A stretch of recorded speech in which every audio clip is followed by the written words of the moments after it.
unpack. We unpack. We unpack. Coming to you live. Boxingego unpack. Yeah. We unpack. We unpack. We unpack. Coming to you live. Now we got some action.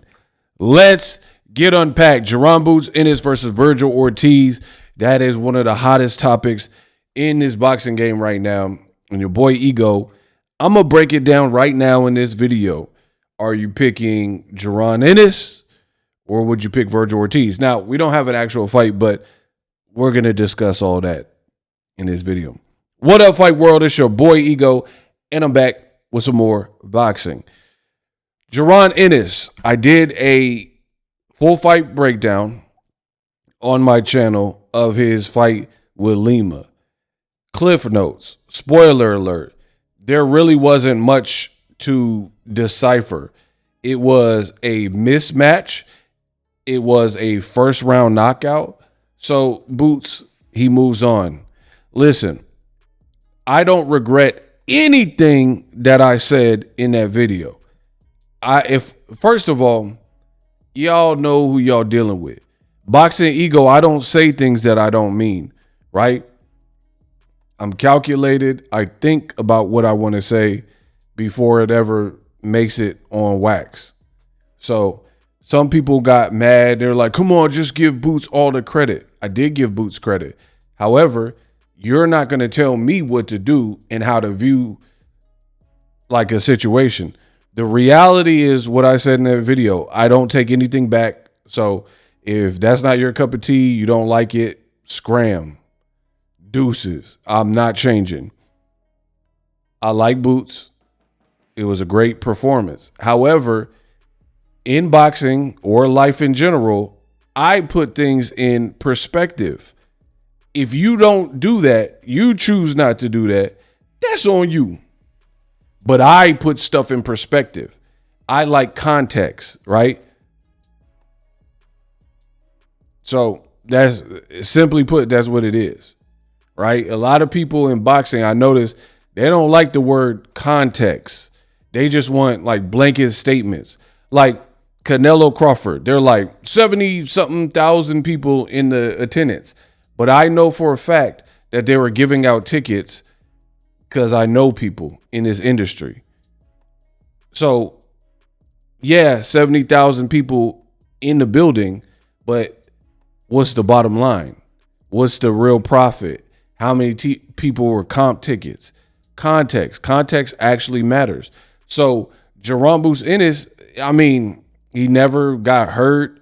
It was a flawless performance from that angle, but it was against a guy that nobody really truly wanted to see him fight. Now, you can get mad at me, but you really should be mad at Boots, his team, and Eddie Hearn, because that's the fight that they chose. It's like they went through the rankings and found a person who happened to be ranked that looked the part, resume looked cool, in shape, never been stopped, and they're like, yeah, that's the guy. And that's what I'm telling you, that's what these promoters be doing. The promoters be, it's like the oldest trick in the book. Top Rank does it a lot. Eddie Hearn does it a lot, where they'll just say, this guy is ranked in 2 sanctioning bodies, so it gotta be a great fight. But then me and you, the people watching this video, we watch boxing every single day, and we're like, who is that? I watch boxing all the time. I cover boxing daily, and I'm like, who is that guy? Who is this guy? So we got to keep it fair. I remember Wilder had the draw with Tyson Fury. He was trying to rematch Tyson Fury. Tyson Fury flew and ran to ESPN and Top Rank and came back and fought Tom Schwartz. And the same thing was said. They were like, oh, Tom Schwartz is ranked in 2 sanctioning bodies. Bro, he was not good. When you watch the Tyson Fury fight, he put up no resistance and he looked like he didn't know what was even going on. Like, you could tell that he wasn't equipped for this type of step up.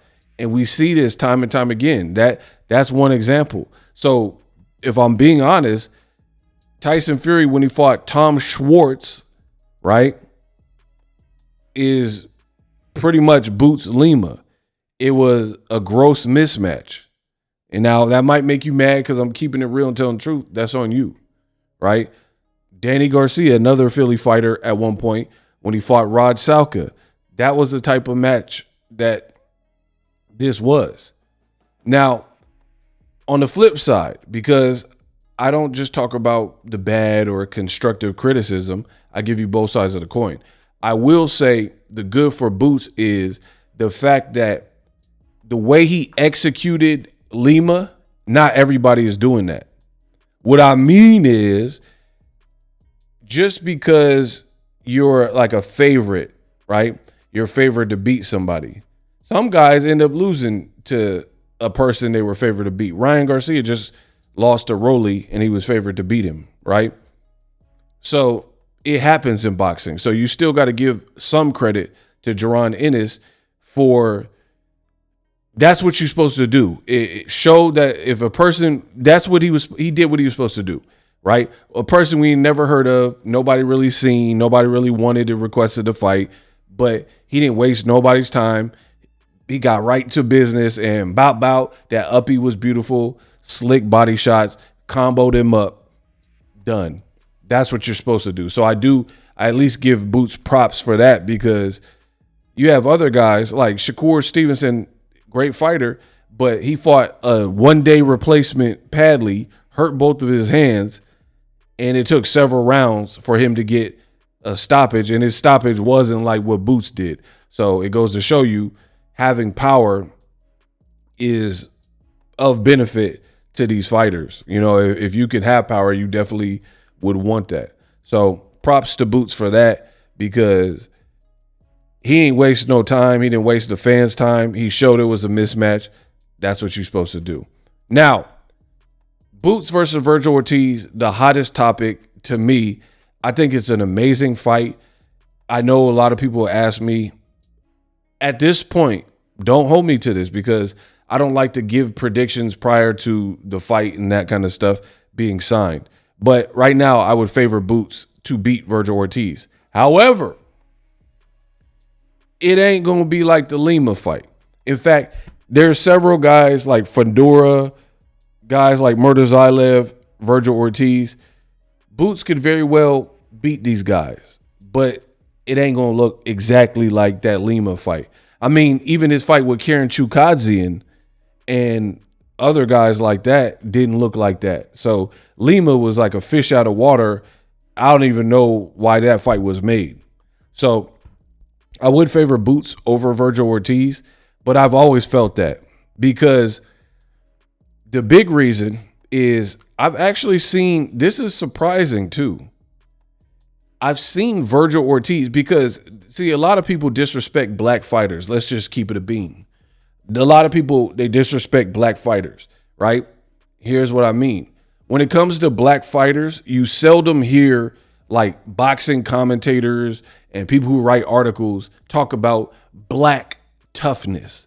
Like, you don't hear, like when you hear Mexican fighters, you always hear media and old media say, this guy got a Mexican heart, Mexican guerrero, he's a Mexican warrior, he'll fight to the da-da-da-da. But we've seen Mexican fighters that have quit. Julio Cesar Chavez Sr. and Jr. Look it up if you don't know your boxing. Victor Ortiz, Mexican-American. We've seen fighters of all walks of life quit.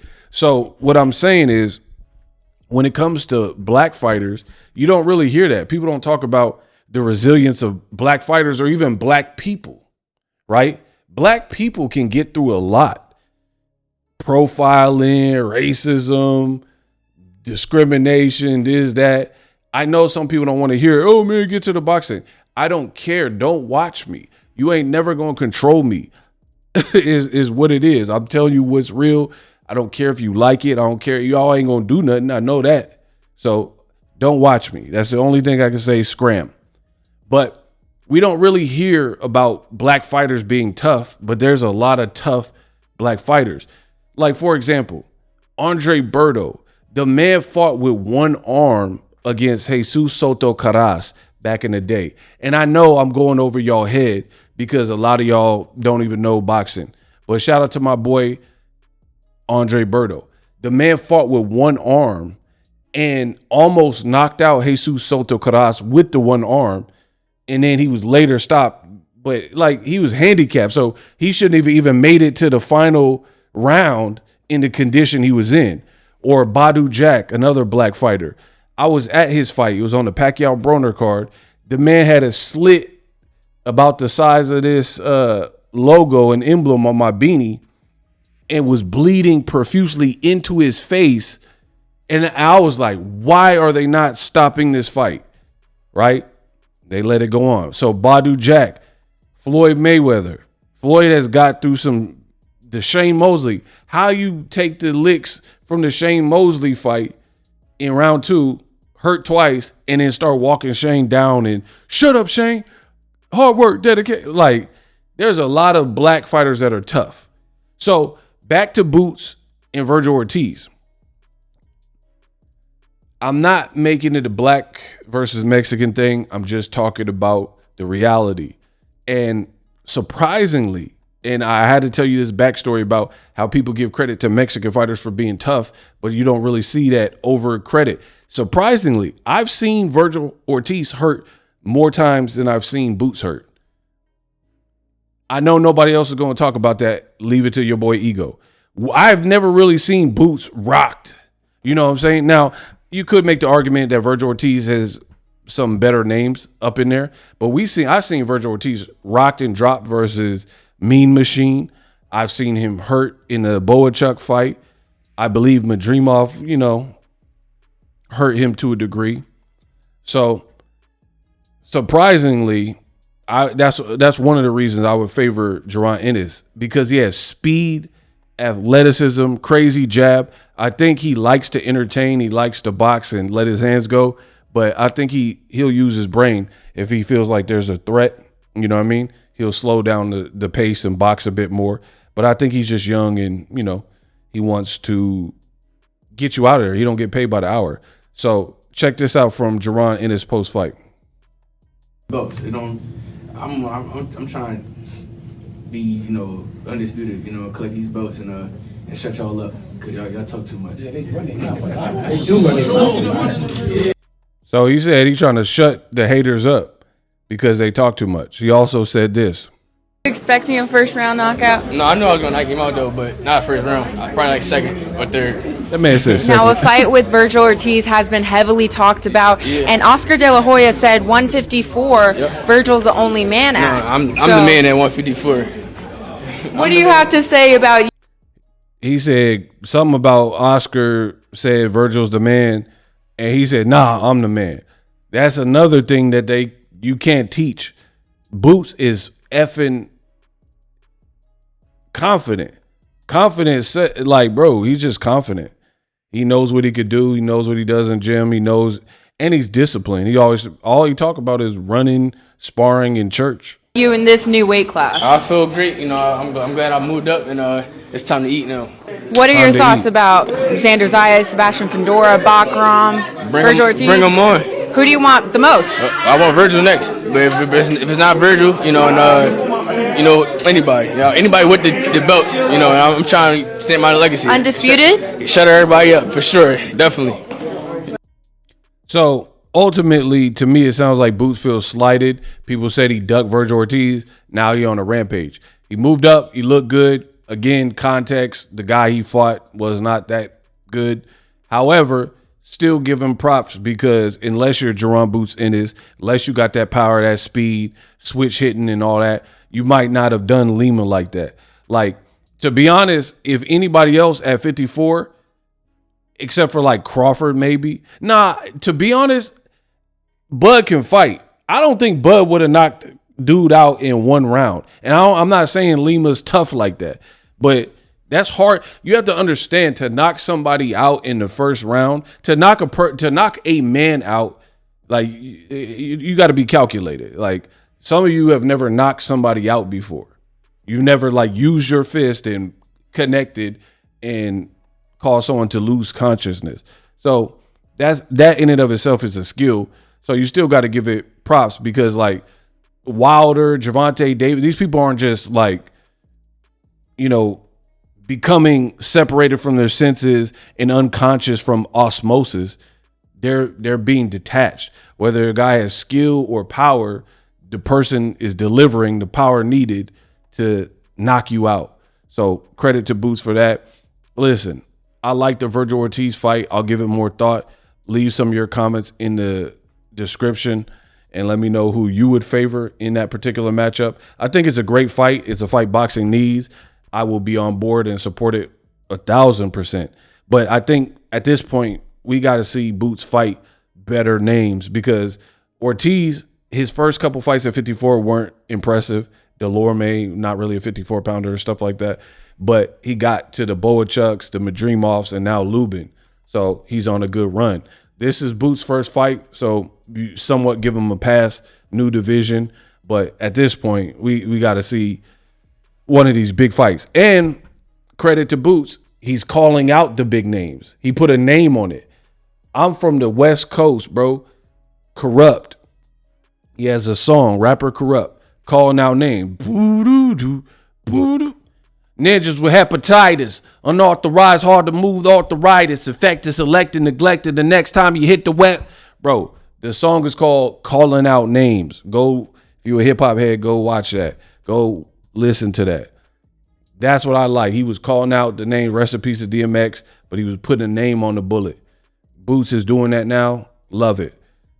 For more boxing news and breakdowns just like this, where I really get busy, where I really get unpacked, the best in the business, and it's not even close, subscribe. Check out some of my other content. Live streaming can be tough, which is why I use StreamYard. Click the link in the description for StreamYard, which is an awesome tool that enables you to set up your stream with ease of use. Get great results with live streaming. It's what I use. Stream to social media with ease with StreamYard. Live streaming is here to stay. Engage with your audience using StreamYard. Great way to reach out to your audience and connect. So you need a tool that can do that.